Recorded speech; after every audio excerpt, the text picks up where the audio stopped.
Bien, ahora vamos a la patología intestinal. Creo de que vamos a hacer patología intestinal y por tema de tiempo nos vamos a quedar ahí porque es largo. Vamos a dejar patología de colon, hígado, vías biliares y páncreas. Vamos a ver qué día nos reprograman porque es un poco largo y no creo que nos alcance el tiempo. ¿Ya? Más que todo para que no se pierda ningún dato extra, pues. Ya, en patología intestinal, en anatomía y fisiología primero tienen que saber varias cosas, ¿no? Tienen que saber qué se produce y cuánto de volumen se produce en cada segmento intestinal. Tenemos la bilis, secreciones pancreáticas, intestinales, esto ya lo dejo a ustedes de dato, ¿no? Ya les he puesto antes en fase 1, fase 2, pero ahora les pongo nuevamente y también hacerles recordar de que en ingesta más o menos son 6.000 cc en ingesta. En secreción más o menos son 3.000 cc en secreción. ¿Cuánto se absorbe? Se absorbe, acá suman 9.000, ¿no? 9.000. Se absorbe más o menos 8.800 a 9.000 cc. ¿Y esto por qué? Porque en heces hay aproximadamente 200 cc al día como máximo. ¿Y esto por qué es importante? Porque cuando ustedes van a definir diarrea hay definiciones operativas. Diarrea se define como presencia de mayor de 200 cc de heces al día,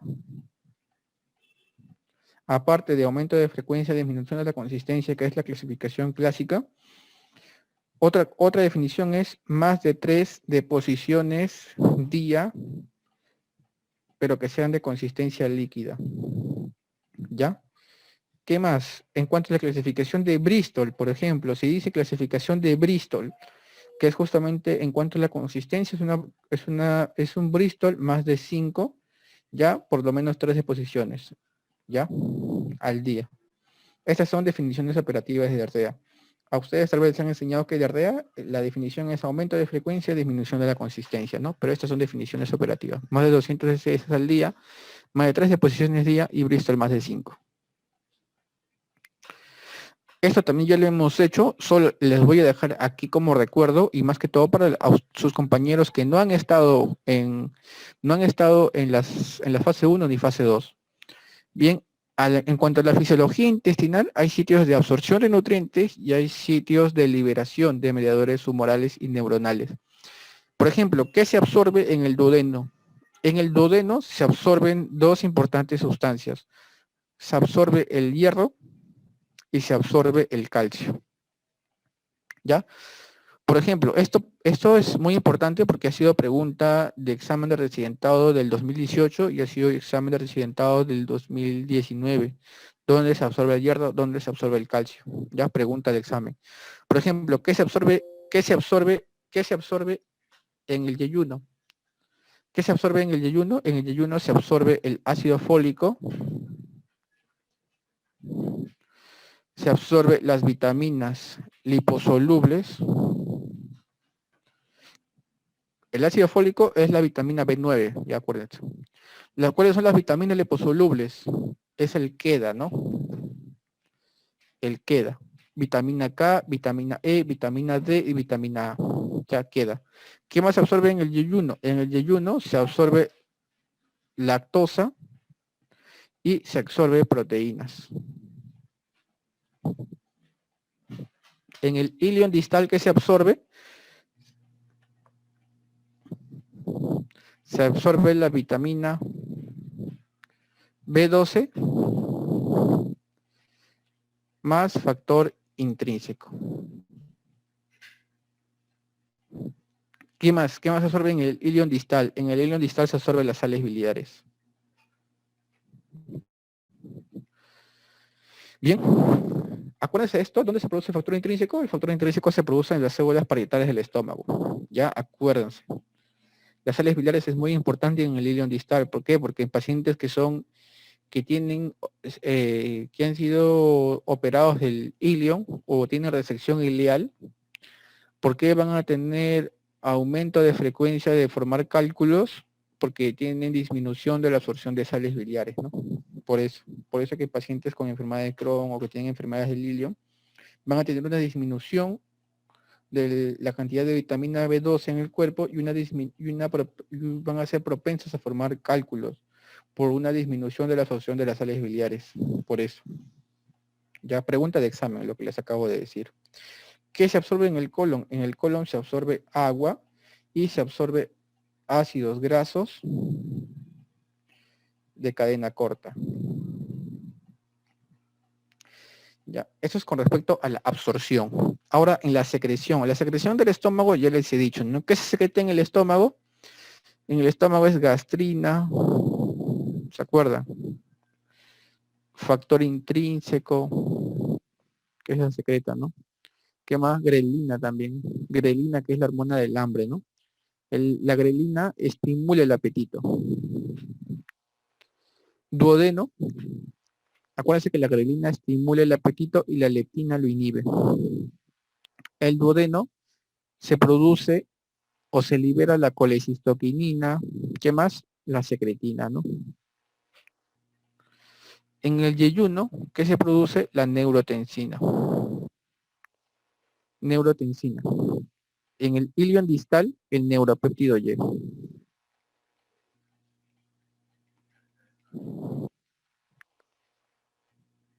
Ya, en el ilion distal, el neuropéptido Y. En cuanto a diarreas, ¿cuál es la causa más frecuente de diarrea? La causa más frecuente es diarrea infecciosa. Ya, la causa más frecuente de diarreas es la diarrea infecciosa. Ya, y esto va a variar según el grupo etario. ¿Ya? ¿Cuál es la diarrea que comienza a las pocas horas de ingerir un alimento y el agente causal más frecuente? Si es que les dicen un paciente que viene de comer en la calle, arroz frito o comida recocinada, y a las pocas horas comienza con náuseas y vómitos o incluso diarrea, agente causal más frecuente, toxinas preformadas.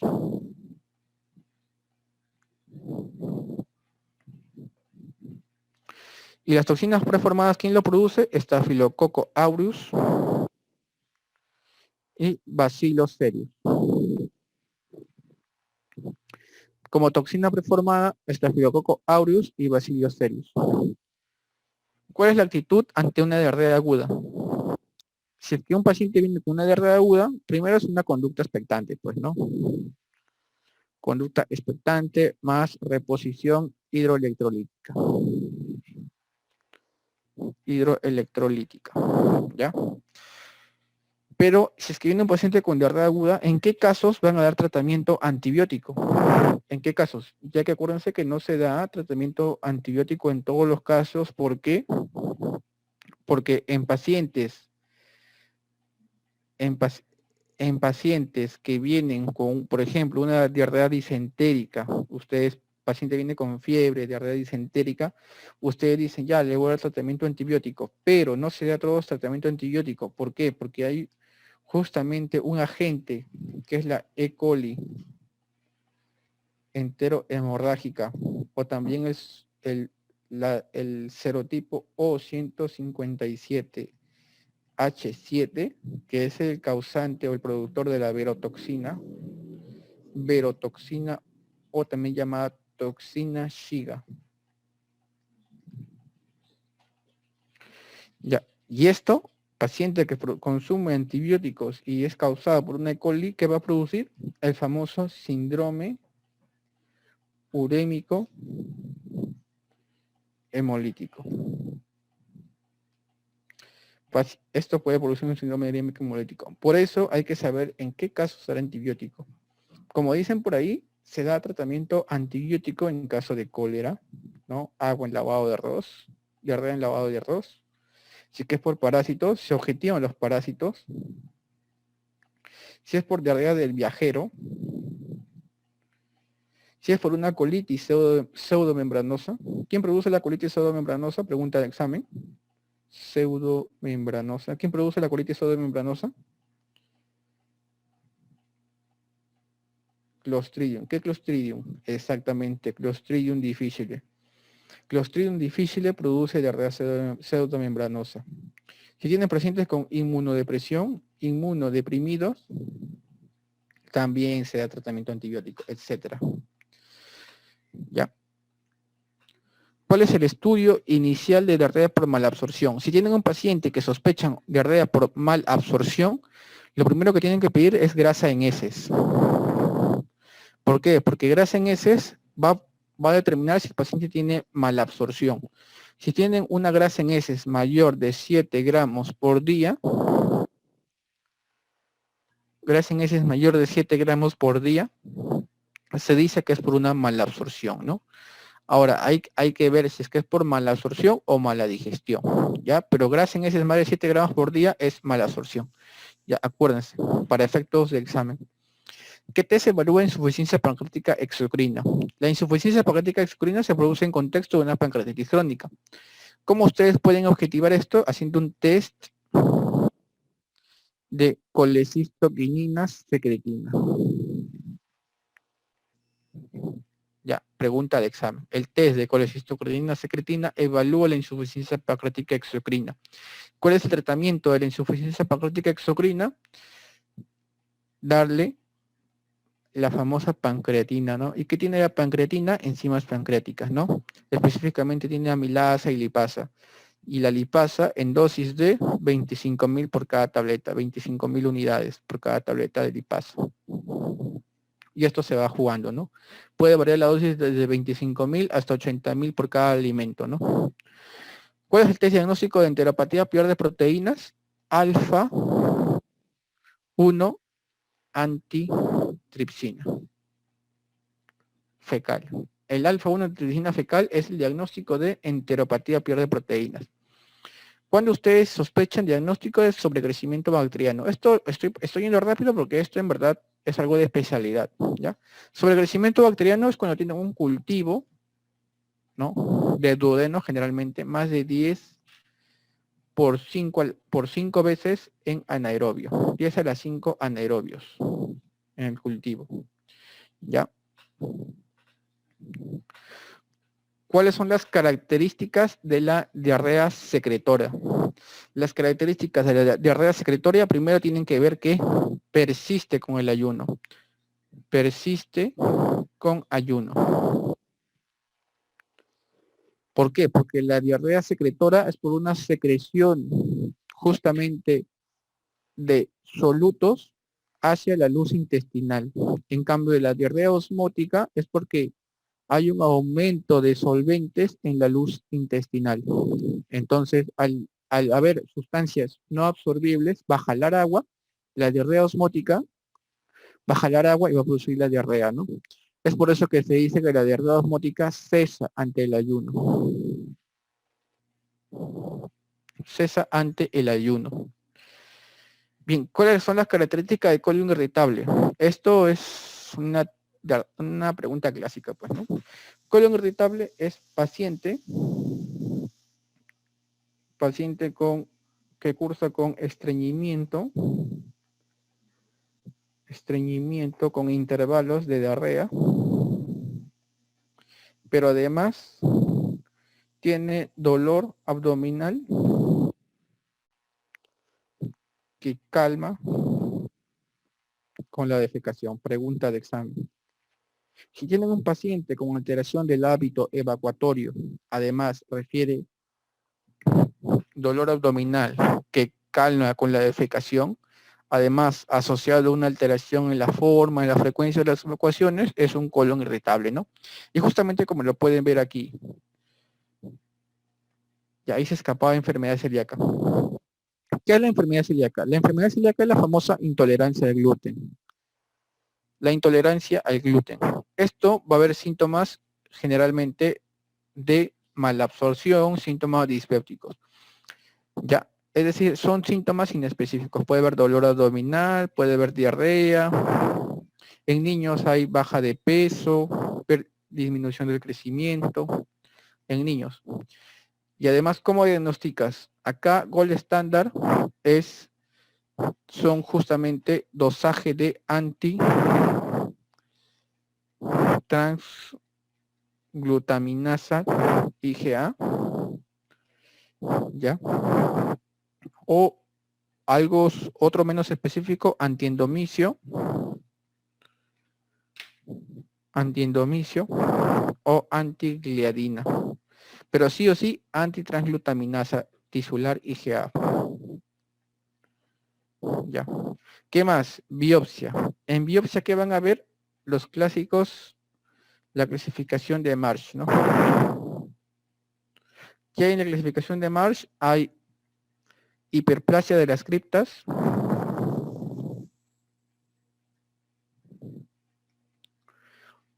hiperplasia de las criptas y atrofia de las vellosidades. Si es que hay hiperplasia de criptas y atrofia de las vellosidades, en una biopsia ¿de dónde? De duodeno.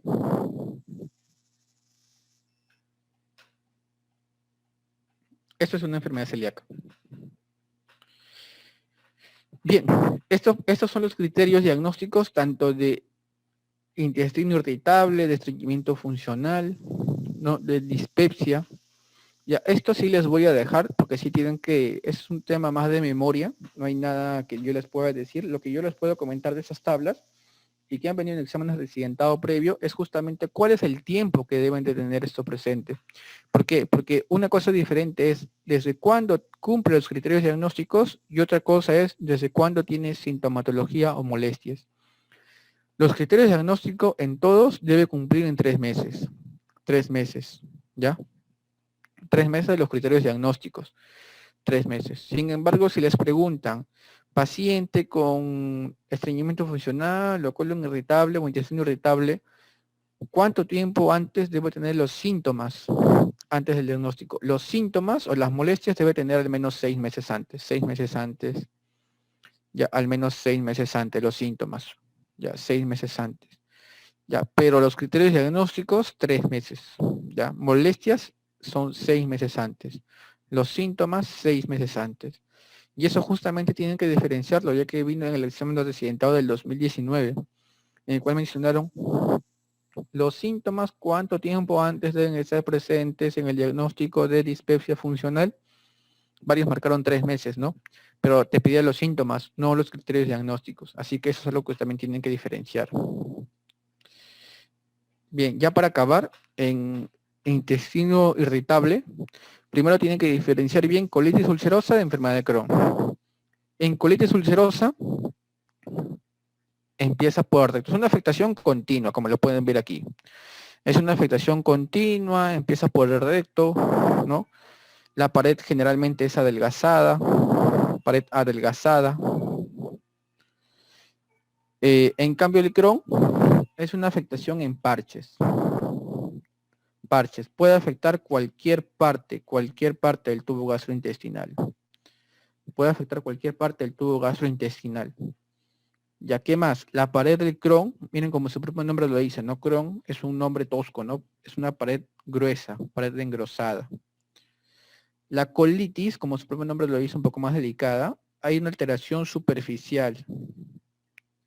Es ordenada porque afecta de forma continua, solamente afecta recto, una pared delgada, es superficial, las úlceras son superficiales, ¿no? En cambio, el Crohn produce úlceras profundas. Tan profundas que, como pueden ver aquí, puede fistulizar. Está asociada a fístulas. Ya, fístulas.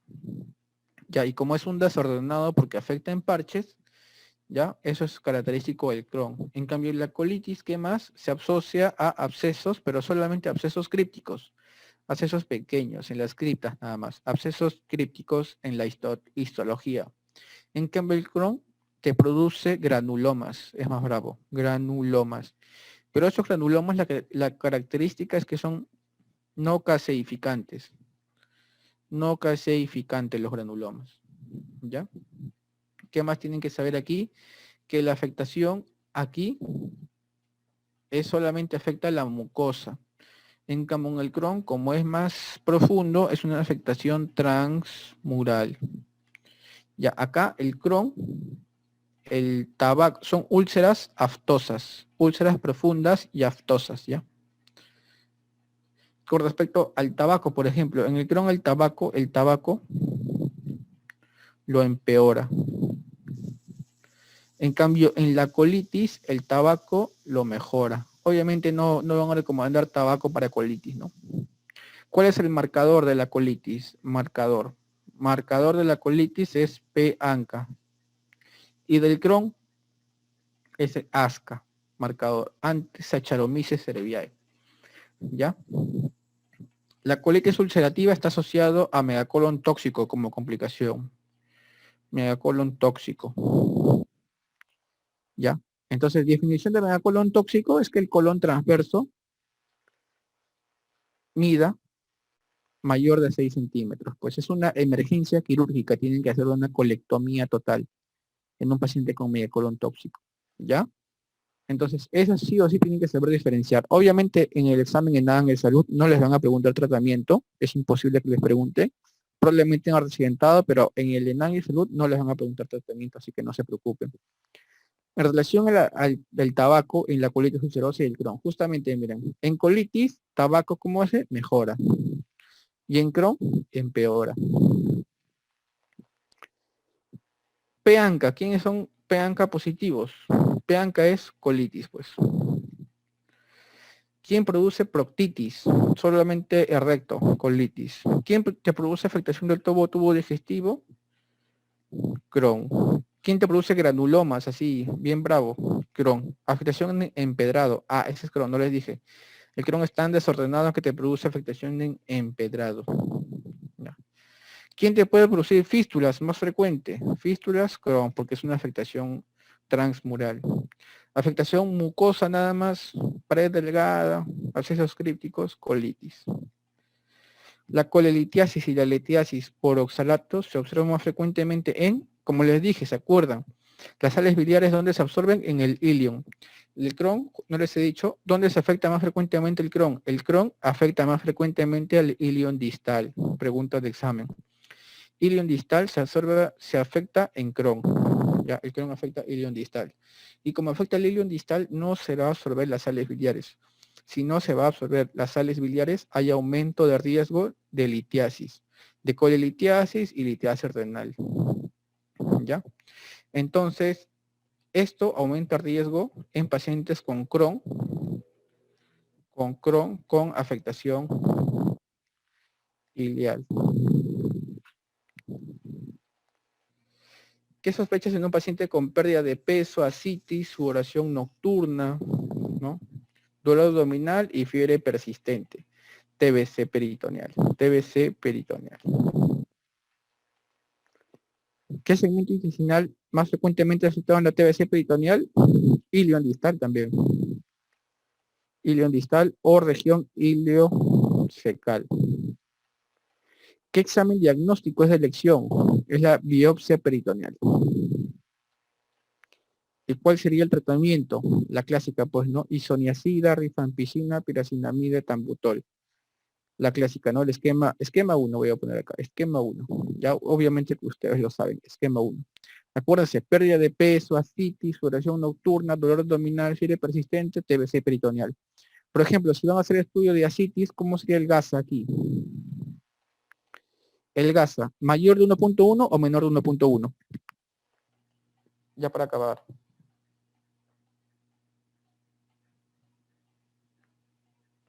Ahí el GASA es menor de 1.1.